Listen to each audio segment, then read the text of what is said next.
Welcome back to Solar Impulse TV, live from the Mission Control Center in Monaco. We are about 18 hours into the flight of Solar Impulse 2 and Bertrand Piccard, starting in Hawaii and flying to the west coast of the United States. A very symbolic period for a flight across the Pacific. It is actually the amount of time that it took Amelia Earhart to fly from Hawaii to the west coast. And with me now, I actually have the CEO of Covestro, who is a partner of Solar Impulse, Patrick Thomas. Patrick, great to have you with us. Thank you very much, Carrie. I'm delighted to be online with you. Well, Patrick, I wanted to ask you about Covestro's involvement. What got you interested in getting involved with Solar Impulse in the first place, and what's kept you involved over the years? I guess it was a kind of meeting of minds when I first met Bertrand with Solar Impulse 1.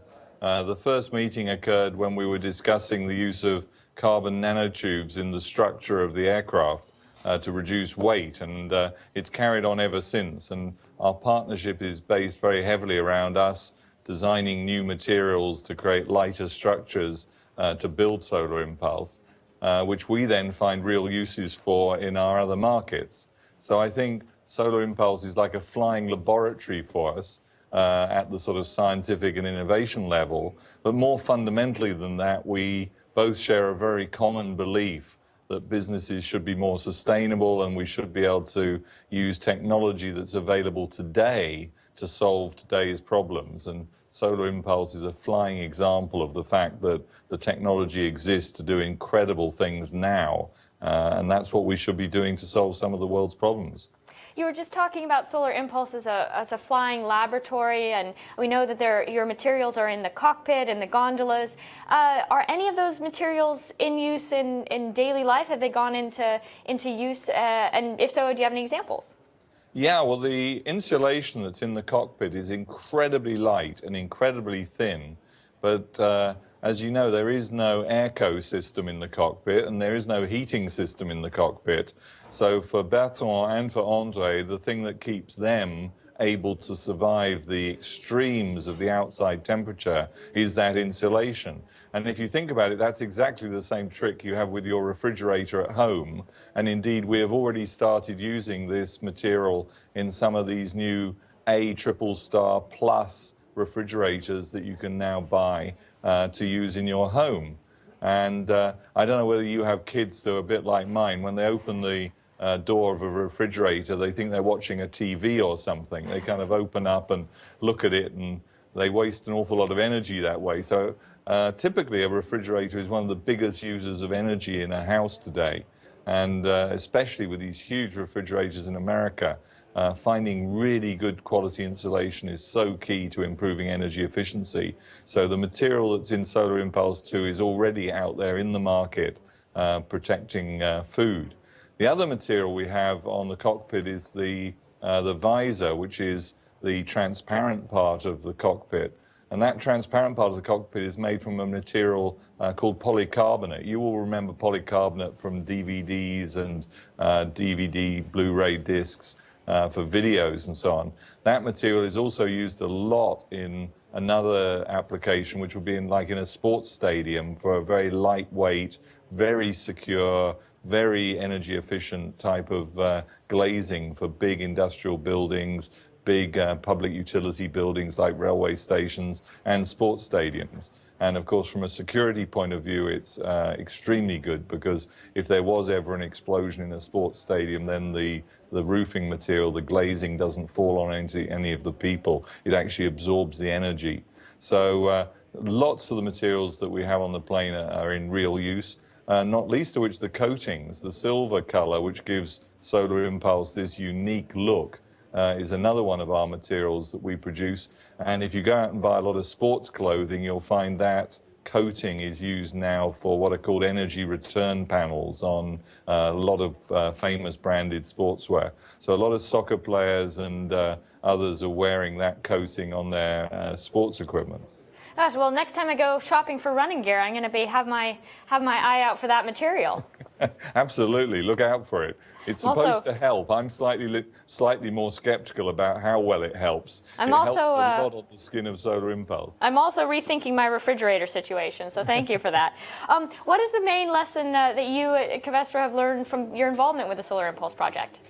Well, I guess at a basic level, all sorts of different things have come out of this project. I mean, more than 20 or 30 of our engineers have been involved in coming up with the materials for the aircraft. The most important lesson, though, for me is that technology that we have today can solve a lot of our problems today. And I think when I give the example of the refrigerator, it tells you that the most advanced insulation flying around the world at the moment, protecting Bertrand as he flies right now, is already being used in a refrigerator, saving energy in domestic appliances. This lesson which Bertrand has talked to me many times about, we've got to use the technology we have now. It's not just about researching for the future. We must use what technologies we have now and get them out there and deploy them, because we can already start helping improve the resource efficiency of the planet. Well, and those things can make a big difference, as you were just saying with the refrigerator. I understand, and correct me if I'm wrong, that you are one of the only polymer material companies that is energy neutral. Is that the case, and how have you achieved it, if so? Well, we're not quite there yet. We have a target to get further in that direction. On travel and business events, we're completely carbon neutral. We managed to do that in all sorts of ways, but principally by saving energy in the processes that we use to make our products. And we have set a target that by 2025, we will have reduced our energy consumption per unit of production by 50%. There is nobody else out there in the planet that is setting such ambitious targets, but we believe totally that we will achieve that. Our track record to date has been so good. When we started this process, maybe about 10 years ago, we set some targets which we achieved within 2 or 3 years. We then set stronger targets. We achieved those within another couple of years. And now we're up to 50% target by 2025. My forecast is we'll be up to 60% fairly soon as a target, and we'll keep stretching the targets as we find better ways to become more energy efficient in our manufacturing. Well, it's very inspiring seeing companies like yourself being so ambitious about things like this and setting such a good example. I've got another question for you. I noticed that Solar Impulse has a special, Solar Impulse in America with Covestro on the airplane. Very, very colorful. I like your logo. What is the significance for the United States for Covestro? We're on our way there now, so I thought I would ask about your position in North America. Well, the United States is one of our biggest markets. So it's hugely important to us. We have a lot of customers in the United States. We have a huge group of employees in the United States. One of our biggest manufacturing facilities in the world is in Texas. So the US is extremely important to us. We also have a huge group of researchers who work together with us in Pittsburgh. And we have a lot of investors in America. So from our point of view, America is hugely important as a very, very major hub for our business. And that's why we wanted to get Covestro bright and shiny and brightening up the world on the side of Covestro, on the side of Solar Impulse. So that's why you see our name on the side of the plane right now, and we're delighted to be sponsoring the flight across America. Well, now that I know that your materials are giving it this lovely silver color, I'll definitely be mentioning that going forward. The one last thing I wanted to ask you is, do you have any particular messages that you wanted to share with Bertrand or the team here, or any of the followers of the Solar Impulse project? Well, I have been giving Christmas presents as Solar Impulse solar cells to my family. So all of my family are getting interested in the flight, as so many people are around the world. And I think the message to Bertrand is he's extremely brave and extremely courageous, which is one of our values. You can't do things like this without being courageous. And I just admire him enormously for showing the world that there is enough technology to do the impossible today.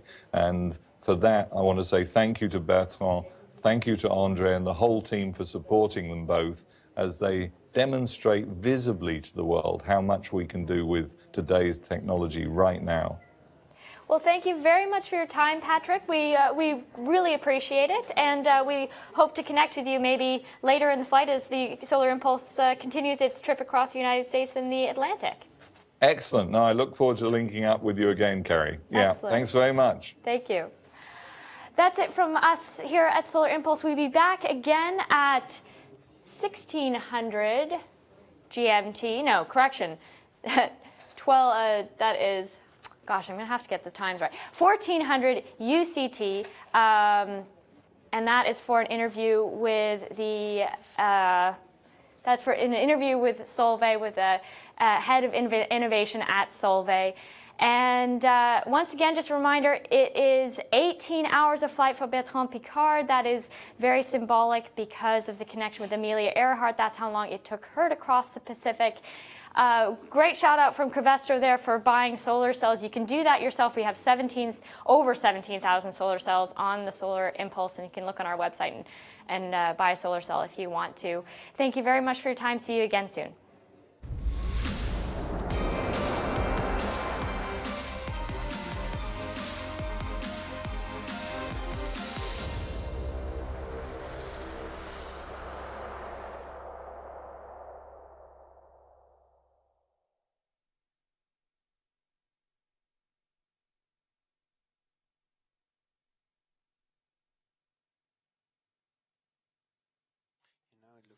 But nevertheless, maybe I was